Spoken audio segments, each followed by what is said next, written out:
Quand le jour de la Pentecôte arriva, les disciples étaient réunis tous ensemble au même endroit. Tout à coup, un bruit vint du ciel, comme un violent coup de vent, et il remplit toute la maison où ils étaient assis. Ils virent apparaître des langues, pareilles à des flammes de feu. Elles se séparèrent et se posèrent une à une sur chacun d'eux. Ils furent tous remplis du Saint-Esprit, et ils se mirent à parler en d'autres langues, selon que l'Esprit leur donnait de s'exprimer. Le jour de la Pentecôte. La Pentecôte. Savez-vous que c'est ce jour-là qui est le jour de naissance de l'Église? L'Église qui va démarrer ce jour-là à Jérusalem et qui en très peu de temps va bouleverser le monde de l'époque. Aujourd'hui, l'Église se retrouve sur toute la terre et elle continue à se développer avec cette même puissance qui est celle du Saint-Esprit. Permettez-moi de m'arrêter un peu sur ce terme Pentecôte, pentecôtiste. Je suis pasteur, je suis un pasteur évangélique et je suis un pasteur pentecôtiste. Qu'est-ce que ça veut dire? Cela veut dire que je crois que ces promesses sont encore pour aujourd'hui, les promesses concernant le Saint-Esprit. Quand Jean-Baptiste a vu venir Jésus, il a dit « Moi je vous baptise d'eau, mais lui, il vous baptisera du Saint-Esprit. » Jésus lui-même a dit « Venez, vous tous qui avez soif, venez et des fleuves d'eau vive jailliront de votre sein. » Et il parlait du Saint-Esprit. De la même façon, Jésus va nous encourager à rechercher le Saint-Esprit. Par exemple, il dit, vous, mauvais comme vous êtes, quand votre enfant vous demande du pain, vous ne lui donnez pas des pierres. À combien plus forte raison, votre Père Céleste donnera-t-il le Saint-Esprit à ceux qui lui demandent? Luc chapitre 12. Eh bien, j'aimerais vous parler de cette expérience que l'on appelle le baptême du Saint-Esprit. C'est l'expérience qu'ont vécu les premiers disciples ce fameux jour de la Pentecôte. Et l'apôtre Pierre, pour expliquer cela, il a dit cette promesse, elle est pour vous, pour vos enfants, pour les enfants de vos enfants, en aussi grand nombre que le Seigneur les appellera. Donc je veux croire qu'elle est pour moi et elle est pour vous aussi, cette expérience. Je voudrais vous l'expliquer d'une manière originale. Pour ça, j'ai besoin d'une paire de ciseaux, j'ai besoin d'une allumette, et d'un sachet de tisane. Quel rapport il y a entre un sachet de tisane et la Pentecôte? Eh bien, je vais m'en servir comme une image, une comparaison. Ce sachet de tisane, il est emballé, il est enveloppé. La première chose que je voudrais vous dire, c'est que cette expérience de la Pentecôte n'est pas faite pour être emballée ni enveloppée dans des livres, dans des souvenirs ou dans des traditions. Ce n'est pas comme ça que l'on peut définir la Pentecôte, alors on se débarrasse du sachet. Qu'est-ce que je veux retrouver maintenant? Eh bien, ce sachet de tisane, vous voyez comment il est constitué, et la première chose que je vois, c'est ce que je tiens entre les mains, c'est une étiquette, avec la marque que je ne vous montre pas, une étiquette. Eh bien, la deuxième chose que je voudrais dire avec la Pentecôte, c'est que le pentecôtisme, l'expérience de la Pentecôte, ce n'est pas une étiquette, ce n'est pas une marque de spécialité chrétienne. Ce n'est pas quelque chose qu'on va mettre sur la façade d'une église.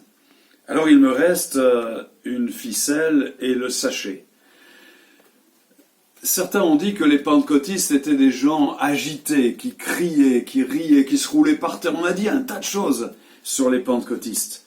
Mais je voudrais vous dire que là non plus, le pentecôtisme, ce n'est pas ça. Alors je je vais me débarrasser de la ficelle. Il me reste un sachet, et dans ce sachet, il y a cette poudre qui va servir à faire la tisane. Eh bien, vous voyez, pour que l'expérience de Pentecôte puisse se réaliser, cette expérience de la plénitude du Saint-Esprit, il faut être vidé de cette poudre. C'est une expérience que Jésus a promise pour ceux qui lui demandent, pour ceux qui ont soif, mais on va lire également ailleurs pour ceux qui lui obéissent. Il ne s'agit pas de parler de personnes parfaites ou supérieures, mais simplement de ceux et de celles qui un jour ont décidé de confier leur vie au Seigneur Jésus-Christ, d'avoir foi, de libérer la foi en Jésus-Christ. Comment ? Eh bien, tout d'abord en jetant un premier regard sur ce que Jésus a fait quand il est mort sur la croix.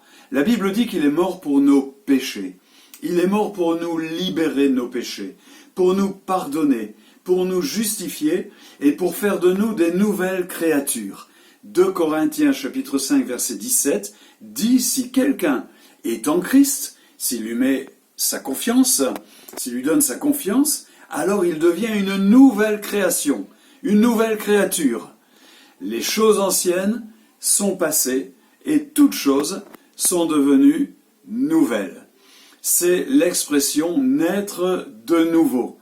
Il y a plusieurs expressions, se convertir qui veut dire faire demi-tour et naître de nouveau dont parle Jésus.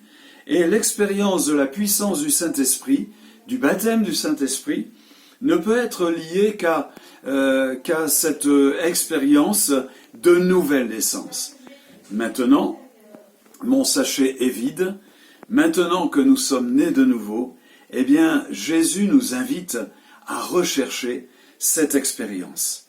C'est une expérience où il est question de recevoir. Je vais bien couper pour que ça tienne debout. Il est question de recevoir. Je préfère la notion d'être réceptif, c'est-à-dire être ouvert, accueillir, être là dans une position d'attente du Saint-Esprit. D'ailleurs, c'est ce que Jésus a dit. Il y avait ses disciples, pendant 3 ans, ils l'ont suivi. Ils ont vu la mort sur la croix, ils ont vu la résurrection. On aurait pu penser qu'ils étaient prêts à partir. Mais Jésus leur dit non, faites rien, attendez. Attendez quoi ? Ce que le Père a promis, cette puissance du Saint-Esprit. Donc ils étaient là dans leur chambre haute, qui était une grande pièce au-dessus de la maison, et dans cette chambre haute, ils attendaient. Ils étaient réceptifs. Ils n'étaient pas bloqués, ils n'étaient pas méfiants, ils n'étaient pas à discuter, mais ils attendaient. Et ce jour, le jour de la Pentecôte, est venu. Et qu'est-ce qu'on a vu ? Eh bien, il y a eu des flammes, semblables à des flammes de feu, qui sont venues sur eux. Ces flammes les ont remplis, ce Saint-Esprit les a remplis, et sont mis à déborder, et c'est comme ça que l'Église a démarré. Et l'Église est allée dans tous les lieux de la terre, et jusqu'à aujourd'hui, jusqu'à chez vous, jusqu'à vous ce matin, ce message de l'Évangile est venu afin de pénétrer votre cœur, de transformer votre vie et de vous remplir de cette joie, de ce bonheur, de cette paix et de cet amour qui vous pousse vers les autres. Voilà, j'ai voulu vous exprimer ce qu'est la Pentecôte. C'est avant tout une expérience à vivre. Que le Seigneur vous bénisse. Au revoir et à bientôt.